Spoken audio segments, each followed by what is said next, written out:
Welcome everybody to the Chuck Jones Creativeside chat, Jerry Eisenberg round 2. There was so much to Jerry that we had to have him back for another one. There's probably going to be more to Jerry, and we're going to have him back for a third one. But today is very special because we're going to dive into places of where we kind of left off last time, and we're going to dip into the 70s. But before we do, we're going to do a little recap. So if you did get a chance to watch the Jerry Eisenberg round 1, and we got into his time with Chuck and Hanna-Barbera and that whole family history with his dad and Joe, and growing up and then getting to work at the studio that he grew up admiring with Joe Barbera. We're going to then leap a little bit forward, and what I wanted to do was, first of all, I wanted to say hey Jerry and hey Craig, because Craig's on also. So let's introduce, we would have no Chuck Jones Creativeside chat if there was no Chuck Jones or Chuck Jones' grandson. So Craig, why don't you say a little something and introduce yourself to the audience that should already know you by now? Yeah, well, thank you, Ben. I appreciate you hosting all of these, and Jerry, welcome back. I'm ecstatic to see you this time live. Couldn't be there last time, but I've watched the wonderful stuff that and known you for a long time. But I kind of feel there's a camaraderie here in that, obviously Chuck and your dad were, in the industry at the same time. And then you actually were born the same year as my mother. So I feel like it's all family here, the Warner Brothers and the other studios. And I was just talking to my mom today, and she said to pass along her best to you. But when I saw that you guys were born the same year, I think you're so much younger, I think at 4 or 5 months younger than she is. So she's the older sibling of your family, I guess. But anyway, but I'm excited to hear where Ben's going to dive into the 70s. It's pretty much where I started to dive in my life, was in the 70s. So looking forward to kind of venturing through that and see. I always like to see what was I doing in my life when you're talking about what you were doing. Either I compared what Chuck was doing at my age, or a time of his life and my life. Anyway, so it's gonna be fun. Thank you, Ben, for hosting, and thanks again, Jerry, for joining us. Thank you. My pleasure, buddy. So Jerry, before we get in and we dive into getting into the Ruby Spears studio, you and I have had some conversations which have been fantastic, and you have a wealth of information and stories to you. And what I found interesting was, when we do these Chuck Jones Creativeside chats, there's always a Chuck influence somehow. You obviously have a very direct connection to a Chuck influence. And what I found fascinating last night when we were talking was your comment that, Chuck's influence on you for the time that you were even at Warner Brothers and in that unit and then assisting for Ken Harris, that it was very professorial, if you will. He was very into teaching. He was very open door policy, and you could walk in, knock on the door, and he would just he'd bring you in and he'd teach you something. I'd rather hear that from you than me. So what was it, to walk into an office like Chuck and just to have it be an open, what was that like? What did that impact have on you as a young animator? Well, a great impact. I mean, Chuck was just wonderful to work for, and he was like a teacher. He was so talented. His drawings were great. I could just walk in there and he'd say, "Yeah, come on in," and he'd take the time to show me some really good things about layout and animation and it was great. So you had, there were perks to being in Chuck's unit. And when you first got into Warner Brothers and you were in the in-between, correct? When you first started out there? You were there. In-between room, or bullpen, they used to call it. In the bullpen. And let's just say Christmas comes around, everybody, they give everybody a Christmas. What did you get as a Christmas gift in the bullpen? What was your Christmas? First Christmas, they gave everybody a bag of Bugs Bunny carrots. Yeah. So was that just a bag of carrots with the word generous? But then when I got to be in Chuck's unit, which is where I wanted to be, because I used to do in-betweens for all 3 units. But I really loved what Chuck was doing with Mike Maltese and the rest of his great animators.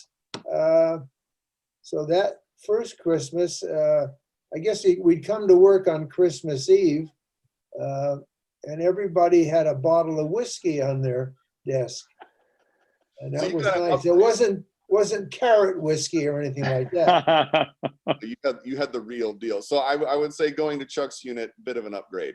And when you're in the bullpen, you get called up and you get to assist Ken Harris. Oh yeah, that was a great experience. Yeah, so Ken was a wonderful person. He seemed so young. He must have been in his 50s, and I think I was about 20, maybe 21 at the oldest. And one day he was saying to some of the guys that stopped by to visit, he said, "Jerry talks to me like we're the same age." I mean, he seemed like he was in my age bracket. He just was so youngish, and we liked the same kind of music, a lot of that big band music. So when you were assisting, Ken Harris, I mean, for one, you're with one of the all-time legendary animators, which has got to be fantastic and fascinating at the same time. How long were you assisting Ken Harris? I think it was about 2 years. Yeah, because when I did a lot of in-betweens for him, and Willie Ito was his assistant when I first came there, but then Willie left to help Bob Clampett with his Beanie and Cecil show, and so Ken asked for me to be his assistant. Oh, I was thrilled. I was so happy about that. So you go from getting, essentially it's like going to school, but better. And how does that then transition you into where you take off next? Oh, well, from there I went, Joe Barbera had called me probably a year or two before I left. I left in August of '61, but Joe had offered me to come to Hanna-Barbera before that. But my father said, "Why don't you stay at Warner's and get a little more animation experience?" Which I'm glad I took his advice. Ken used to leave me a little scene to animate once in a while. And across the hall, they opened up a commercial unit with Phil Monroe as the director. And I got to animate some scenes for some of the Charlie Tuna commercials. So, of course, I started with Joe at MGM, right from art school. I went to MGM. Yeah, not a bad way to start your career is hopping right into Hanna-Barbera and animating. Yeah. But then they closed like 7 months later. Years later, at one of the birthday get-togethers at Warner Brothers, when Hanna-Barbera had moved over with us in Sherman Oaks, I was talking I was up on the dais with Joe and Ewo and a few others, and I was thanking Joe for giving me my first job in the business. But then I said, you'll do anything to get away from me. You close the studio 7 months later. So do you remember some of the films that you worked on with Ken as an assistant?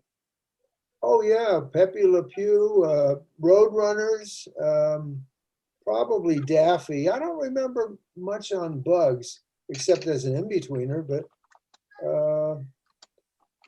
I love Pepe Le Pew. Mm-hmm. Well, and how appropriate as Valentine's Day is approaching. Yeah.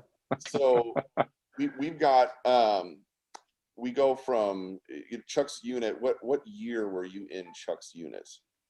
I would say from maybe from 1959 to 61. Mm. Yeah, I don't think it was in late 58. I think Willie left in 59. So that brings us to where we're going to kick off tonight and do a little recap on your work with Hanna-Barbera, like Peter Potamus, Wacky Races, which we have some images of, Scott Ryder. And what I wanted to let people know too, Jerry, is that across the bottom we're going to have a little scroller, and we've got some fantastic historical artwork for sale, for purchase, that they can own. to let That's one of everybody. my father's originals. Yeah. Yes, I would like everybody to know that I am a Jerry What? Eisenberg collector. Behind me is the Gillette commercial, 2 of the frames. Clearly, with my gigantic beard, you can see that maybe I don't use razors as much, although I do need to clean the neck. So I've always used Gillette since I started shaving. I saw that on the last show, and several days or so afterwards, I just told Robert I have to have these. And then I had them framed. So they're back here, 1 and 2. I framed them together. I love them. And it has the Gillette words coming together. So we do have 3 different pages of Jerry's work on the ChuckJonesCatalog.com site. We'll roll a little scroller on there. It's super easy there. You can see ChuckJonesCatalog.com, Jerry-Cels, Jerry-Prod, and then I forget what the last one is, but it's going to show on the bottom. So part of the reason why I love that Gillette commercial and why it was so impactful to me too was because you worked on that with Chuck.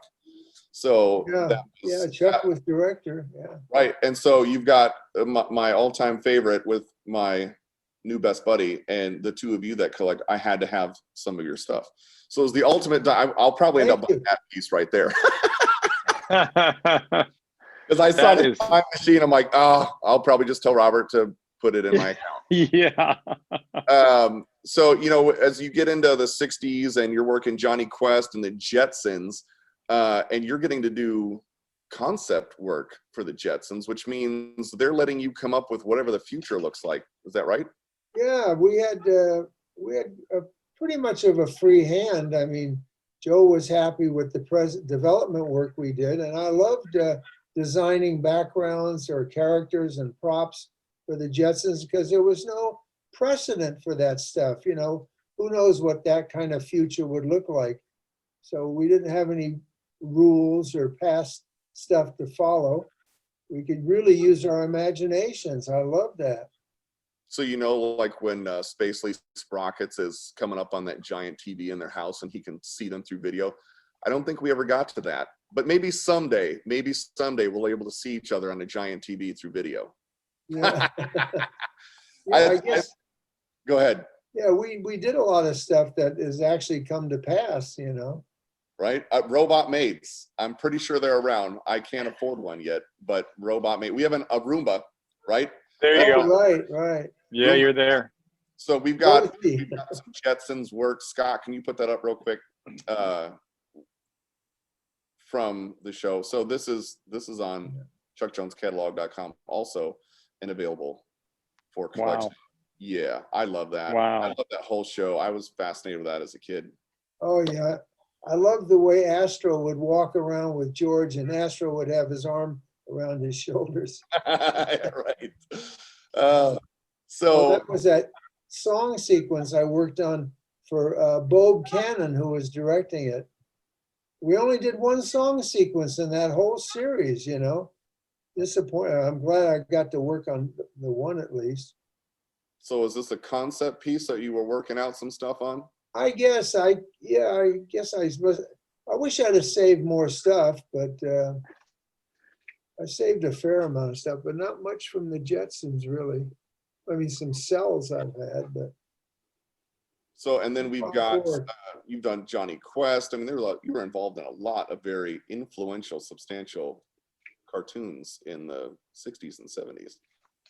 Yeah, Johnny was, that was a good project. And then Flintstones, and I know we talked about the Flintstones last time and kind of how that came to be, but I feel it's worth reinforcing, especially since we have some really fantastic Flintstones pieces available. There would be no Flintstones if it wasn't for your father correcting you, and then saying, because they were going honeymooners, networks didn't want honeymooners. And if it's not for the Eisenberg lineage, we have no Flintstones. Why is that? Well, my father had actually created a prehistoric show before Joe was trying to do the honeymooners. And that didn't work out because the partner that he had made some changes in the partnership. And my father said, forget about it. So when he came in to have lunch with Joe one day, Joe was showing him the presentation stuff of an animated honeymooners. Oh, and Alan Dinehart was in the room. So we had had a really good witness there. And the networks weren't interested. So my father looked at him. He said, well, why don't you put them in the Stone Age, put some skins on them, give them a pet dinosaur, and, you know, a wife and a kid and everything. He wasn't thinking of, you know, two families like the honeymooners, but that's what I call, he gave Joe the seed concept. And at first, Joe wasn't too keen on the idea, but he's done that a lot over the years with some of us that would suggest something. He'd come back the next day and he'd be interested, or sometimes make it sound like it was his idea. But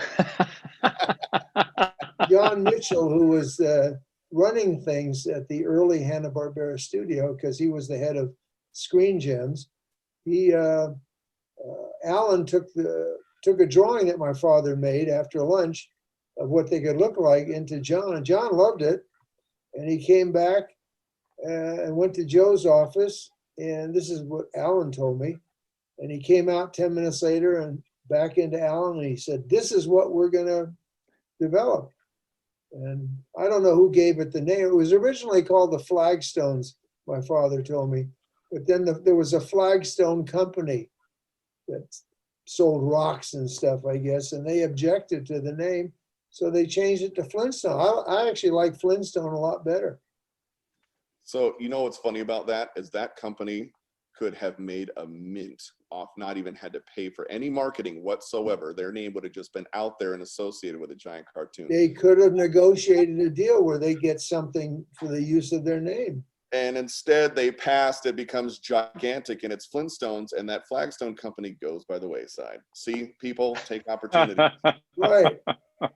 So, you know, we go from that, and I love that story, and we've got, I love the pieces that we have up too on the Chuck Jones catalog site, from the Flintstones, the stuff that you did with Wacky Races, in that time at Hanna-Barbera in the first round, Fang Face. And what I wanted to get into now is start into the whole Ruby Spears thing, because when you're as talented as Jerry Eisenberg, you get headhunted. Hey, wait a minute, Ben. Nobody can see me. You got all this artwork up there. I want to be on camera. There you go.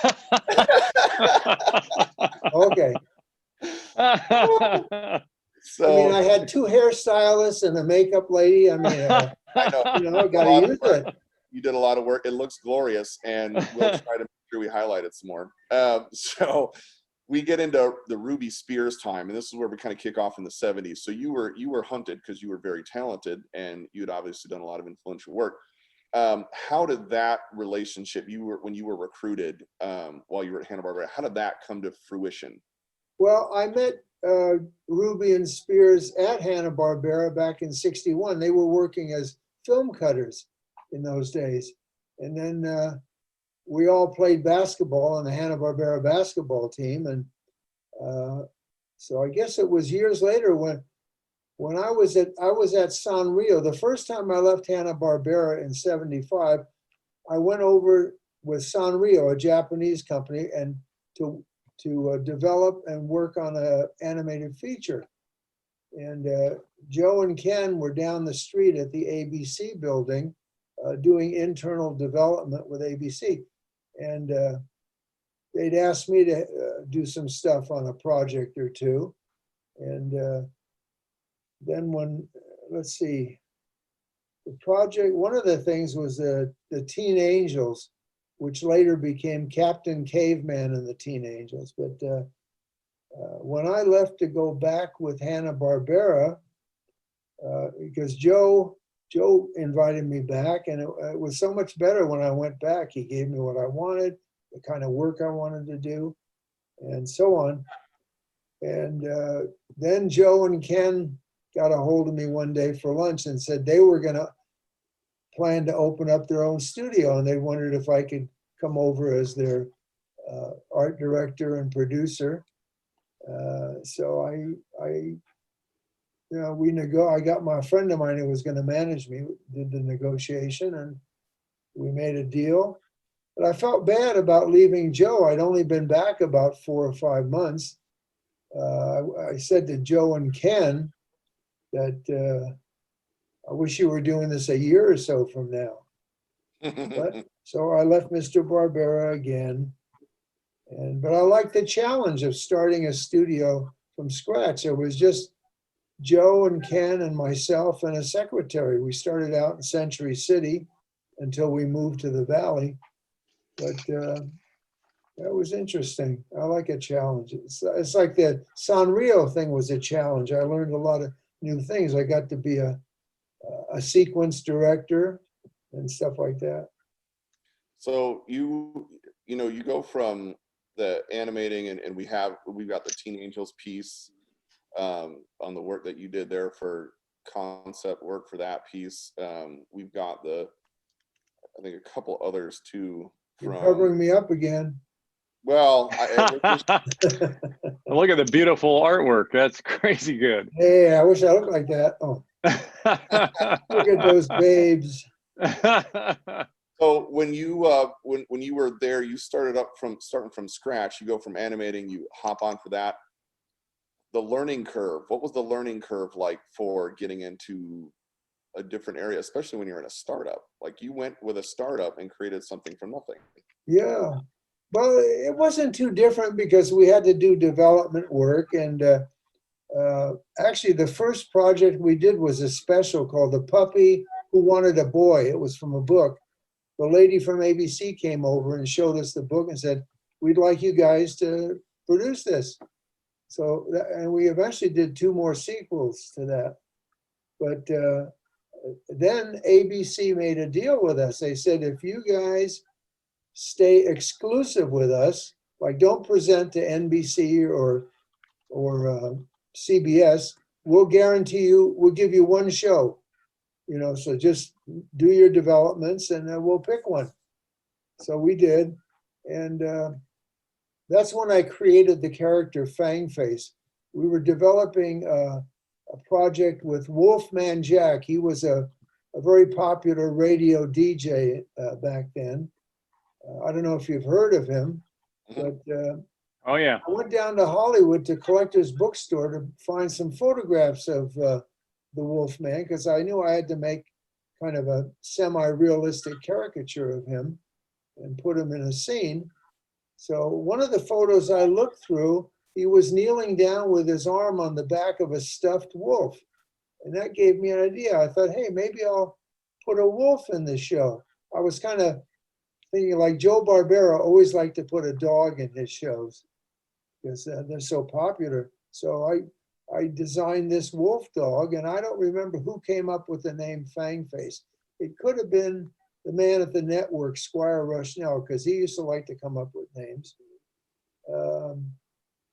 And so then when the time came to pick one, Squire came over with his assistants, and he said to Joe and Ken and myself, you guys choose the one you like, which was very generous of him. So we had a prehistoric development, which I liked a lot too. And then we had the Fang Face show. So I chose my character Fang Face, and Joe and Ken felt the same way. So we ended up doing that. We never did get to do the prehistoric show, but the second year, ABC offered us a guarantee of 2 shows if we stay exclusive. So we did. They ended up buying 4 shows. Boy, we really had to hustle to get enough help because it wasn't easy to get enough help in those days. So were you and had to staff up? Like how many did you have in your crew by the time you were taking on these 4 shows? Oh, well, the building, I can't remember how much we could fit into that building. And of course, there'd be a lot of people working at home, some maybe freelance if they were working somewhere else. I'm not sure, Ben. I never did make a count or ask about that. Could have been a couple of hundred at least. Wow. At least a couple hundred. 15, 20, like, well, I know in the busy days in Hanna-Barbera, we'd have 300 or more. Wow. Yeah, that's kind of a lot of people. So more than when I was, Could have been less. Like I couldn't count 500, something like that. I know. So Charles and Lee, hello. they say it's all right if you're late. You're on time for us. So here we have people that are popping on. They'll say hello. They'll pop into the chat too. I wanted to mention. So there you go, Charles. So you jogged my memory on this. If you have a question that you'd like Jerry to answer, please feel free to pop it in the chat. I can see those, and then I can relay that question to Jerry for you. So if you have any questions about anything we're talking about, please do pop that in. We always appreciate questions. So Jerry, as you're at Ruby Spears, you guys are blowing up. You've got 4 shows down. Yeah. You're inventing and creating all new stuff. You're getting exclusive deals with a major network. Yeah, we were fortunate. We did specials also here and there. Yeah. So what was one of the most memorable specials that you put together? Well, I really liked that first puppy special we did, The Puppy Who Wanted a Boy. I thought it was a really nice story. What was did you do a lot of animating there? Were you mainly producing and art directing? Yeah, producing, art directing, and development. I did a lot of character design work. That's always been my specialty. So I remember designing the what was that? Oh God! All of a sudden, I'm blanking out. We did a show with 3 like Halloween characters. Can you remember the title? Come on, help me out, Ben. You're right. I'm sorry. Don't you sit there. That one I don't remember. So wait, with a mummy and stuff? Yeah, well, it was like a skeleton. We had Okay. a skeleton. We had a vampire dog, and I think it was a little pumpkin character. They were real Halloween characters. I remember later on, I asked Squire. I said, "Hey, how about putting them with Fang Face and let us do a Halloween special with them?" But we never got to do that. So we have an image, and it's on the Chuck Jones catalog site, and I want to say it's in development, and it's got the pumpkin in it, but I don't remember what the title is. So I'm going to look at that while we're trying to figure that out too. And Then there was a little superhero guy, a real tiny guy. was it Jack O'Lantern? Was that one of the characters? What was the name? Jack O'Lantern? No. No. Well, that could have been. I don't really remember. We also did a character, the world's ugliest dog. He was so ugly, you know, we never did show his face, which that was the fun part of it. He wore a little dog house on top of his head. You could only see his eyes inside there. So- And I remember when I was developing the character, I was putting like a fire hydrant on his head and some other stuff. But then there was a really nice guy that I met called Carson Van Austen. He was over at Disney. In fact, Willie introduced me to him. And Carson was a great little designer himself. And so he helped me with some freelance work. And he came in with this little puppy with a doghouse on his head. And I said, "That's it. I love the doghouse." So I put it on the big dog that I had. So And, we've got that on the Chuck Jones catalog site, because I can see it on there. Yeah, his name was Yuck, I think. Somebody named him Yuck. Mighty Man was the little superhero, a little tiny guy, you know, a little bigger than Adam Ant that we did at Hanna-Barbera. So you're at Ruby Spears. You guys are producing a lot of great stuff. You start from nothing, and within a couple of years, you're multiplying immensely. Yeah, it was so fast, a little too fast maybe, but. So at what point because you're the legendary Jerry Eisenberg and people want you. So at what point do you start to get hunted again from some other legendary people? It would have been the people at Marvel. Go figure. I started out in 1980, and what was it? What happened at Ruby Spears, after about 3.5 years, our parent company was called Filmways. They got into financial problems, and the Chase Bank was telling them what to do. They had to sell some of their subsidiaries, which we were one of them. And they didn't really want to, but they had to. So we got bought by Taft Broadcasting, which owned Hanna-Barbera. So we moved over near Hanna-Barbera, and I was in a renegotiation with the Taft people. It wasn't going very good. So at some point, they called off the negotiation because they said, well, if you don't accept this latest proposal, we're going to call off the negotiation. And I really wanted that because I couldn't accept everything they wanted. So I sent my friend over to meet with Lee Gunther at Marvel. He'd originally approached me several months earlier. And my friend made a great deal with Marvel. It wasn't even exclusive. And it didn't have all the legalese. It was like a 3.5 page contract. And so that was great. It was great to be able to meet Stan Lee and work with him for maybe 8 or 9 years. Wow. And it was a nice fun. trip. And what was it? I got to know Fred Silverman since about 1965 when first time he came to Hanna-Barbera. I think he was with CBS at the time. And that's when I met him. And we did a lot of development for him over the years. So I heard that he was leaving NBC. So I sent him a note, wishing him good luck with his new venture. And he called me and said he's still interested in animation. Would you be interested in a co-production deal? I said, yeah, but I can't make the deal. So I put his business manager together with David DePatie, who was running Marvel. And they made a deal. So I immediately started developing and co-creating 2 ideas with Fred. And Fred sold them both to CBS. I think the second project was the Pandemonium one with 3 panda bears as the stars. And when we went to CBS, Fred made the presentation. And he had a thing where he wasn't going to leave the stuff there. He had appointments that day at the other 2 networks also.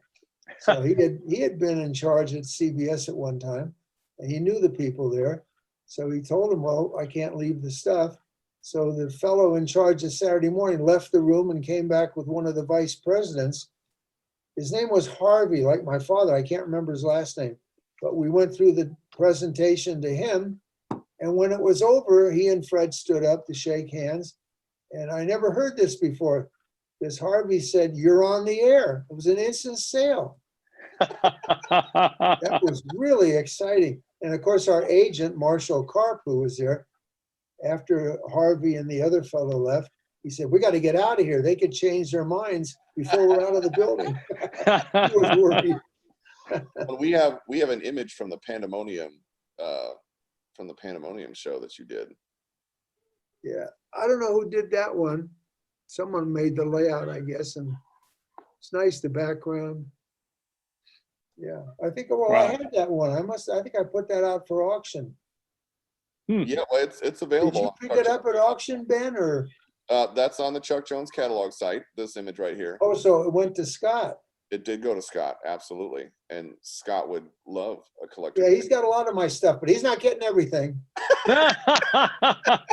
Wait. You have to follow that with anything. He's never given me a cheeseburger, a burrito, nothing. Yeah, you just have to say "yet" at the end of that. I know Scott. So he'll get that. Cheeseburger's coming. He gives all his attention to his wife, Kathy. As he should. So you had kind of glossed over the Stan Lee thing, like, oh, Stan. Oh, and, Stan. We're going to dive into this just a little bit more. So Stan and Jerry, or Jer, as he called him. Oh, and some of those notes, yeah. Oh, yes, you do, and so do we. So, Scott, can you take that live, please? So Stan and Jer would write back and forth to each other. And here's one. Glad to see you still remember your old friend, Excelsior. As if you could forget Stan Lee. And clearly, you were obviously the bigger star. Hey, Jer, that card you sent me is great. Wish I could draw so I could reciprocate. But this crummy card is the best I can do. Kids, if you're watching, I just swore. We'll bleep that out. On account of you, I've got to buy another frame. Oh, yeah. Electricity. And then I put, what's at the bottom? I forgot the catch. I forgot my catchword. Excelsior. How does he forget his catchword? Come on. I used to tease him about that word. Sometimes I sign off a letter or email with like Alka-Seltzer or Excelsior. I would Jewishize it. Did he ever explain to you why he, like, what that sign off was for him? I don't think I ever asked him. You know, I like the word. It's a great word. It is. But I had more fun for several years exchanging these dual faxes and letters and cards. And, you know, he wrote so funny. He made me be a funnier writer. You know, it was just terrific. I got a lot of email once, and he kept asking me, why don't you get a computer, get an email? It's so much easier. But, and I miss actually the handwritten stuff that I would send her. He would typewrite. He would use a typewriter on his letters. But well, and you guys were. This wasn't just like a pen pal thing. You guys were friends. You hung out. yeah. And you would. Yeah, you got a story too. You and the two couples were out with someone else. Oh yeah, my wife and I. Once in a while, we'd get together. We'd go over to Stan's home, and David DePatie was in town at that time. His wife wasn't there, and then Stan's wife, Joan, and the five of us went down. He lived just above the Sunset Strip, way up off of Doheny on Oriole Way, I think it was called. Anyway, we went to dinner, and then we came back to Stan's house. And my wife and I and Joan walked in ahead of David and Stan. They lingered at the driveway. Probably, I figured they probably had something to finish they were talking about. But then I heard, this was funny. That was a night when two moons came out that night. One in the sky and one on Stan's driveway where David mooned Stan.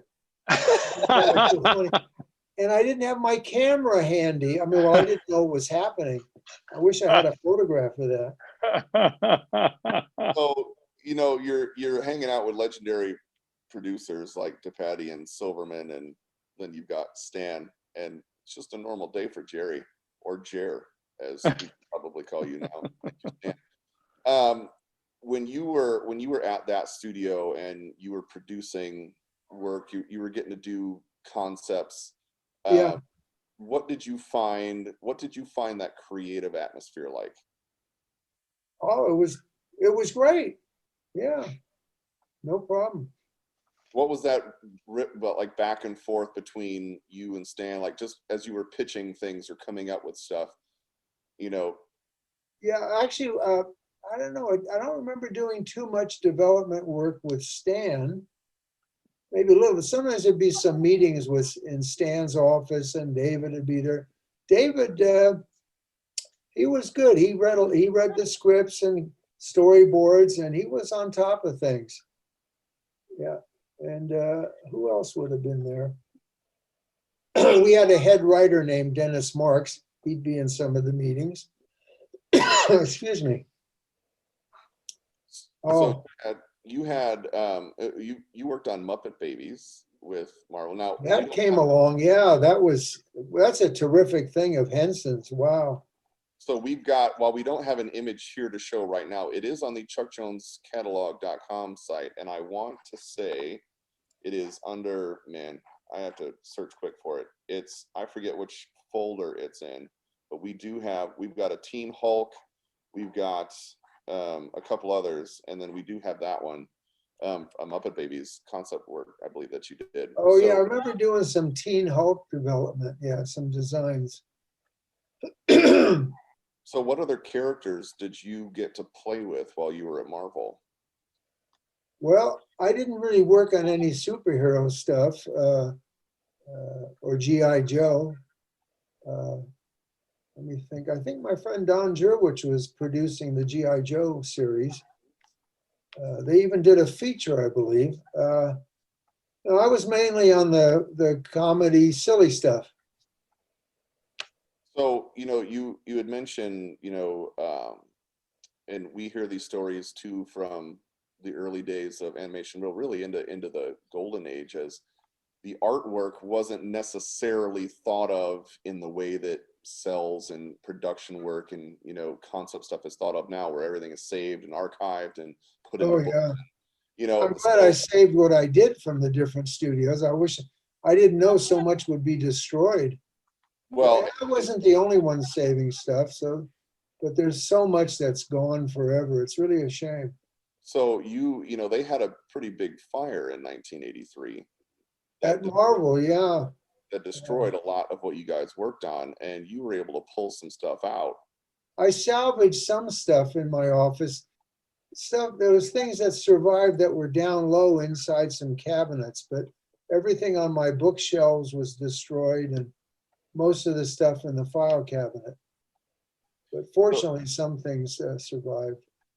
So you had, you had some moments there in which I'm glad you did say what you did, because I think everybody loves to see what the process was like, and especially when you have an attachment to it. I grew up watching the films that you produced, so there's an attachment to those things, and then to be able to see the actual work behind it, I think is very important. When you had worked on another piece, and we have the image up right now. Yeah. I just love it because it's wacky. Oh, that was Sonny from Sonny and Cher. I can't remember what the premise was for that idea. Nothing ever really happened. I don't remember going into a full development. I just did that, having fun one day. So you had I wanted to show this because Scott had it up there, and that jogged my, you have to, I love this image. I think it's fantastic. I love the color. I love the design. I'm not a bell bottoms person, but I still like the Oh yeah. and the checker sweater. Is that the original? I don't know if I still have it. Yeah, that's not, I guess I just have a copy of that. Yeah, well, I think Scott has this original because this one's available on chuckjonescatalog.com also. So you're at Marvel. You guys you had to have had some lunches with Stan. We hear from Willie Ito and Willie and the lunches, the 18 martini lunch or whatever it was with Chuck when he just got ripped and passed out on his couch. The that hilarious was before me. hilarious stuff that goes down. So lunch with Stan, Jer, I'm assuming he called you, as I see in the notes. What lunch? I mean, it's a very casual thing for you to mention, like, we would go out for lunch. We do for I'm trying to remember. Sometimes we'd walk down Van Nuys Boulevard to the Hamburger Hamlet, and we used to share an order of clam strips, or we'd go. He liked Marie Callender's, and I don't know. I can't remember anything real eventful. Wait, Marie Calendar. When I first knew him, he had an old Rolls Royce. I would guess it was probably from the 40s, maybe the 30s. And sometimes he'd drive. I could sit in the back like he's my chauffeur.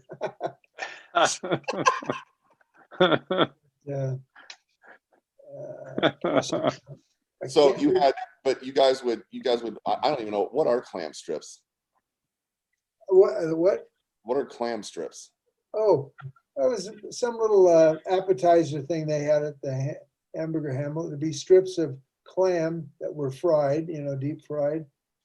Yeah, I'll take a pass. I can't remember the dipping sauce. It keeps me up at night. Hey, Ben, when you come out here, we'll go out for our local fair, which does include things like clam strips and little octopus and things like that. Little squidlings. Are you within reach of me, Craig? Yeah, I'll bring you a burger up. I'm right here, so absolutely. We gotta have an In-N-Out double or a Bob's Big Boy is my favorite up that way. So yep. I started having those when I went to work at Warner Brothers in the late 50s. Oh, those big boys were great. Oh yeah, I'll grab a couple of those and come up and visit. I'm fine with the big boy. I am not a clam strip, octopus, tentally, whatever. You can deep fry it. I'll pass on that, but I will do the big boy. So okay, I'm in for that, because It's like when Craig and I get together, calories don't exist. That's very true. Yeah, There's so many zeros. I wish I had a funny restaurant story about Stan, but I can't think of one. Probably just can't remember right now. Okay. But David would be with us sometimes. He was like back in college. He was such a fun person. He was still acting like a college guy. Well, you had, And some of the pranks that he would pull. you would have one, and if you remember one, please bring that up. But you would also, like, you and Stan would share, like, he apparently wouldn't eat all of it. So you go to what, Rosie's Barbecue? And Oh, I remember Rosie's. I remember he ordered an egg salad sandwich, and I remember it because he gave me half of it. did you want half of it, or was it just given to you? Well, I don't remember if I was hinting at anything like that. He was just very generous. I mean, he told me once he only eats half of what he orders. That's how he stayed so slim. He was really slim. I don't, I go for the whole, and then I'll eat somebody else's half on top Yeah. of it. If they, But I really miss the exchange of letters and emails because it was a lot of one-upsmanship, you know. so how, I used to tease him or criticize him when I'd see him on TV in an interview, and he wouldn't be wearing any superhero type outfit. I'd say you were just wearing what looked like an off-the-rack plaid jacket, no cape in sight, no tights. And then if he'd show teeth when he'd smile, I say, hey, superhero guys never show teeth, only a slight uplift at the corner of the mouth. And it was fun. He was always putting me down with stuff. Oh, we had more fun with all that letter writing and postcards. how you guys stayed in touch for quite a while, up until, I mean, he only passed away a couple of years ago. Yeah, when did he leave us? About a year and a half ago or so? A year and a half ago? I probably had no contact with him it's probably been a few years at least. That one little card you held up where he said, it's nice that you still remember your old friend. That could have been one of the last correspondences we had possibly. So, but I mean, still, like within a couple of years, I mean, you guys stayed in touch for a long time, which I think is fantastic. And, you know, that relationship obviously impacted the both of you. And when I wanted people to hear that too, because you guys were friends, and there was something there in that creative collaboration was more than just what was on the screen. I mean, I really like Stan. I know that he had another side to him. You know, people said that he and Jack Kirby had their differences. Oh, Jack was another great person I met when I was with Ruby Spears. Joe Ruby got him to come and start doing development work with us. So I got to visit with him a lot. He had a lot of great stories. So you had, and this kind of dovetails in, you go from Marvel and you go back into Hanna-Barbera. So you're working, I mean, you worked there for... I'm back working with Joe. And again, my friend Don Jurwitz was producing the Tom and Jerry Kids show. So you had that, you had Johnny Bravo, you had Dumb and Dumber, you had the Droopy show. That's right. Droopy was part of the Tom and Jerry Kids show. He was the middle segment. We had two shorts of Tom and Jerry Kids and a Droopy. But then it evolved into, after about 4 or 5 seasons, it became the Droopy show. 2 segments of Droopy, and then we did an old Tex Avery character, the Screwball Squirrel. Loved that character. So he was the middle segment. So, and then... Are you familiar with the Screwball Squirrel by any chance? I don't remember Screwball Squirrel. I don't think we have... Scott Dickon will let me know if we've got Screwball Squirrel images. But so this one is from the Tom and Jerry Kids show. Oh yeah, the two big ones. Those are actually Tom's parents, I think. I can't remember what I did that for now. Oh boy, what a memory. It's just a great painting, though. I'll tell you what. Well, I don't understand the bird up on the flash attachment. Does the bird explode or something? I mean, that's weird. I don't remember. Watch the birdie. Well, isn't that the term? Watch the birdie? Yeah. Yeah. So obviously got to have a bird. Scott Ryder, if you can show too, we got an image from the Johnny Bravo where you did some development design with. Oh, I love working on that series. Van Partible created that. Yes. It was good. I worked with him on that show a few times at Cartoon Network.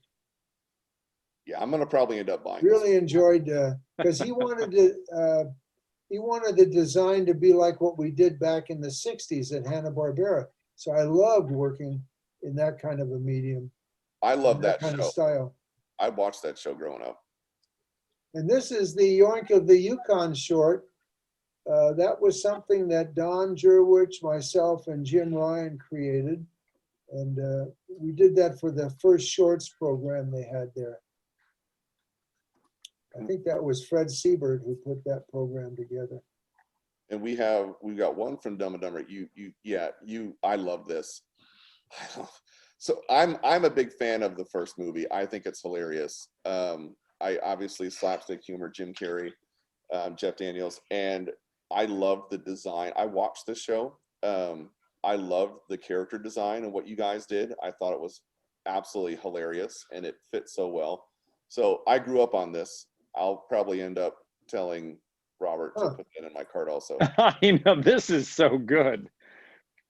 Well, and you know what I love about stuff like this too is I love the blue line pencil work. Craig knows this. Yeah. I love the drawings. Like I've got a bunch of Chuck stuff and it's all drawings and love this. So there's so much energy and stuff to this. And I love what you did with it. As you can see, I've got small humans that are also. I see one. Yes. I got two of them in my view. That's great. I just have a partial head right here and then yes. head. Hi, Mac. Say hi to Mr. Craig. Hey, Mac, ask me a question. What would you like Mr. Jerry to answer? Do you have a question for Mr. Jerry? Children do the best. We're going to sell some of Mr. Jerry's artwork. Do you have a question for him? Go home. No, we're not going home yet. We're talking Mr. Jerry. Yeah. All right. So you go in you're back at Warner, you're doing some work with Cartoon Network, and it leads into, what I wanted to ask is we're kind of winding down on only round 2, Jer. There you go. Round There's so 2. much more. So much more. I want to do a round 3 because we have I need more time. An hour is not much, but I know, but Miss Carol says hi, Hunter. See, you remember Miss Carol. Just don't climb up on my lap yet. All right. So, Jer, we've got what I wanted to get to in the kind of the remaining minutes that we have in Jerry Eisenberg round 2 was what you're doing creatively now, because you've never stopped, and I love that, and it gives me that you're doing what you love, you're continuing to do what you love, you're finding creative outlets to do all these things. What is it that you are into now? Well, there's an academy in Florence, Italy called the Nemo Academy, and the director is Luca Chiarotti, and I got to know him, it's been about 1.5 years. I got to know him through Willie. He and his group of Italian workers, they came and we all met at Willie's house. And then he invited Willie and Tony and I, we're the 3 tuners, to come to Florence to receive some recognition and an award. I couldn't make the trip. My wife had some health issues. I didn't want to leave her alone for 10 days.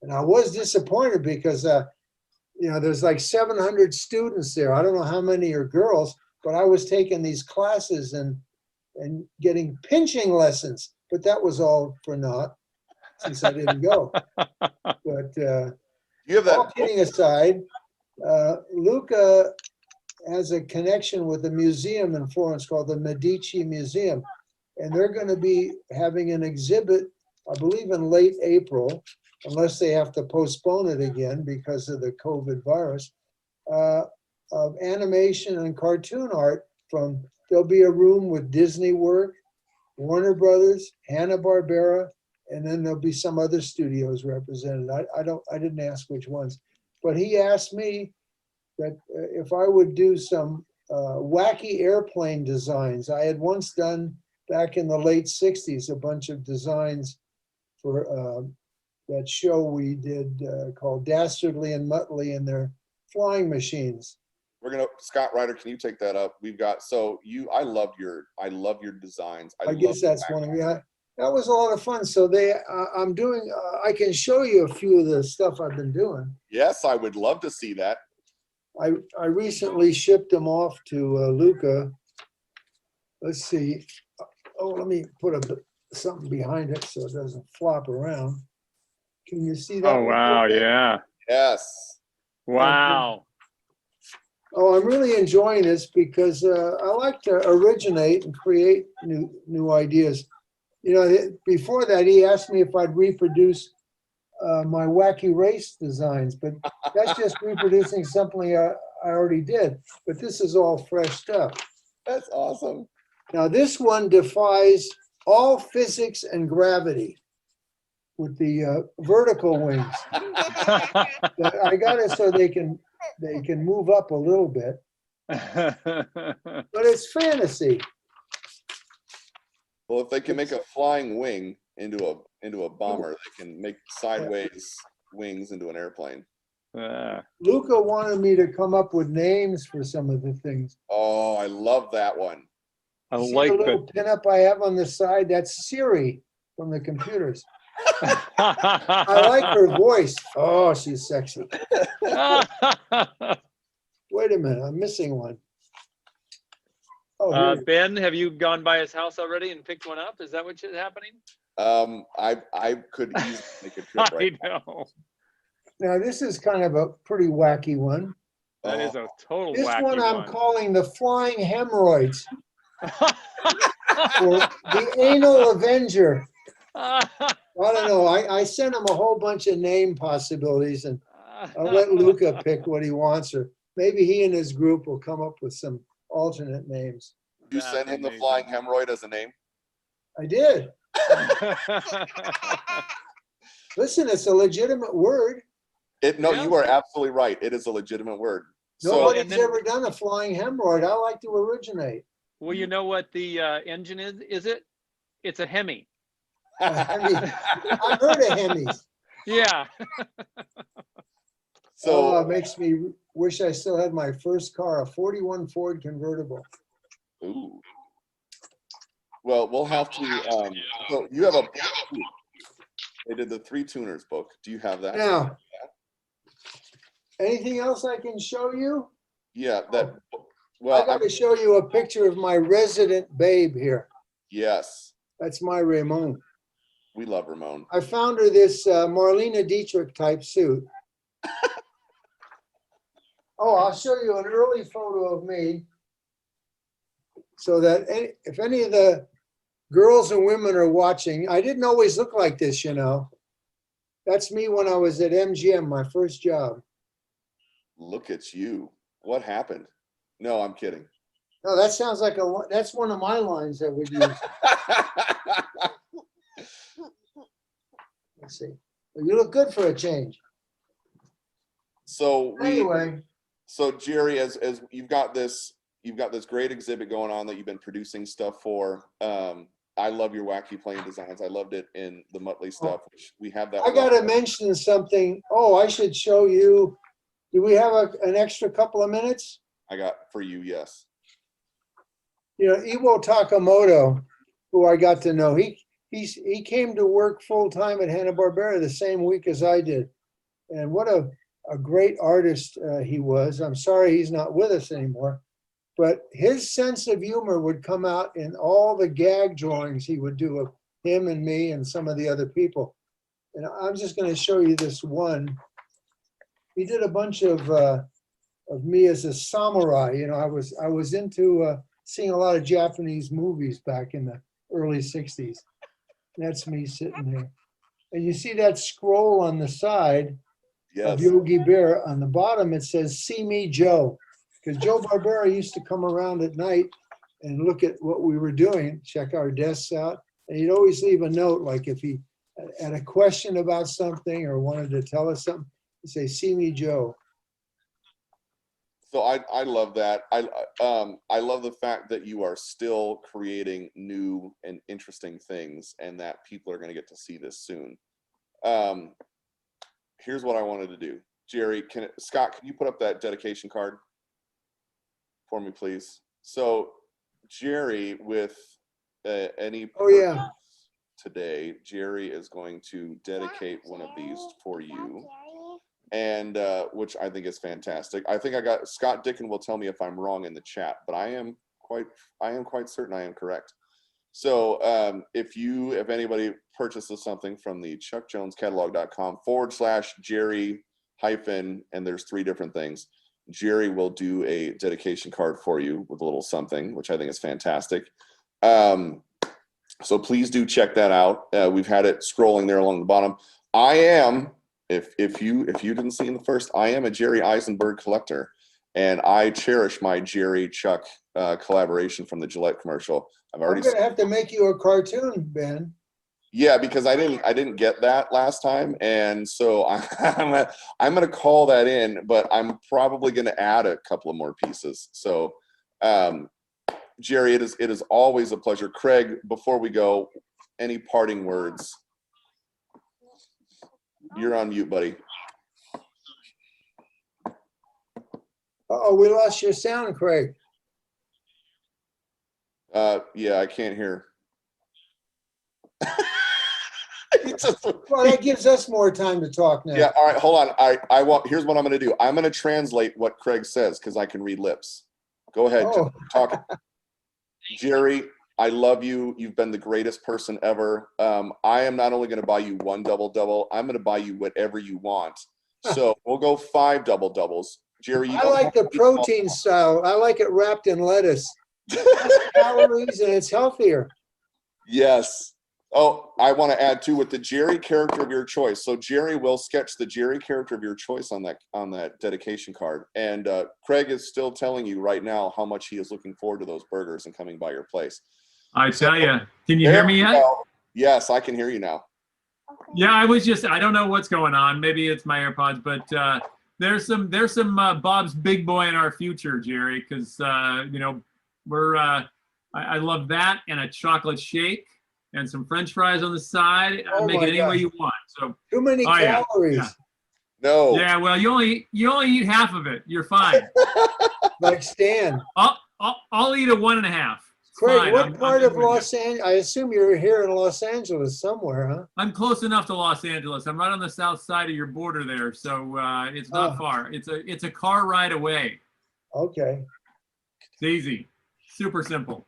Yeah, I'll love to because that Bob's Big Boy right next to Warner Brothers. I've been to 100 times, and it's my favorite spot in LA. So I'll go by and grab that, and I'll come visit. You mean that big one in up in Burbank, right? Yeah, in Burbank. That's the one that I always go to. Love that place.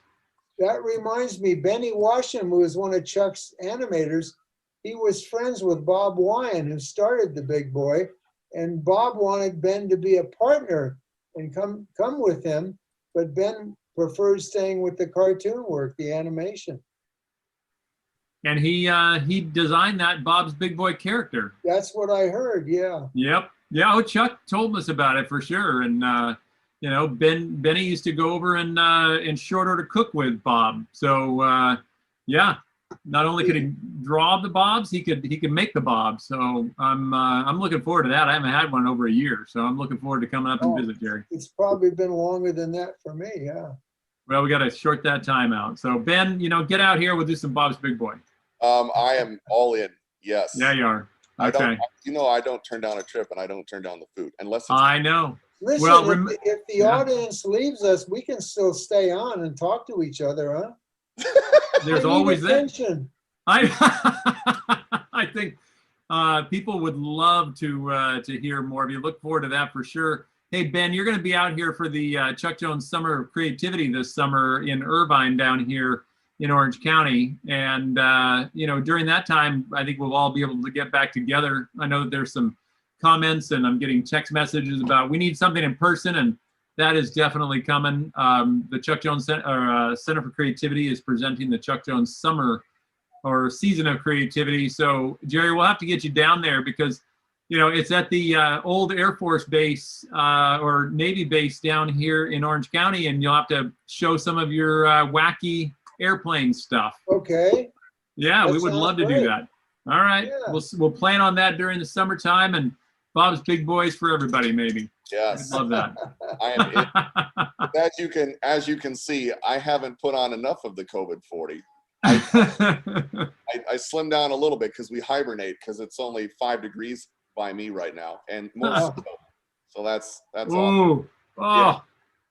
I know. What was me? So is Scott Dickin and Scott Ryder still with us? I think they're still hanging out there. I haven't heard them. I know they were they're hibernating. Still here. Yes, sir. They're just hiding. Well, Jerry, I wanted to, as we close it out tonight, I'm sure there's a Jerry Eisenberg round 3 coming because we have more. And what I wanted to say, sir, is I've gotten the pleasure of getting to know you now over several months through a couple of different events like these. And I've gotten to see you when I was out there in 2019 and we were doing the Jones Family Gathering, and it was the 3 of you guys, and that was a blast. Oh, that was great. Love that. And so what I wanted to say is, I loved our conversation yesterday.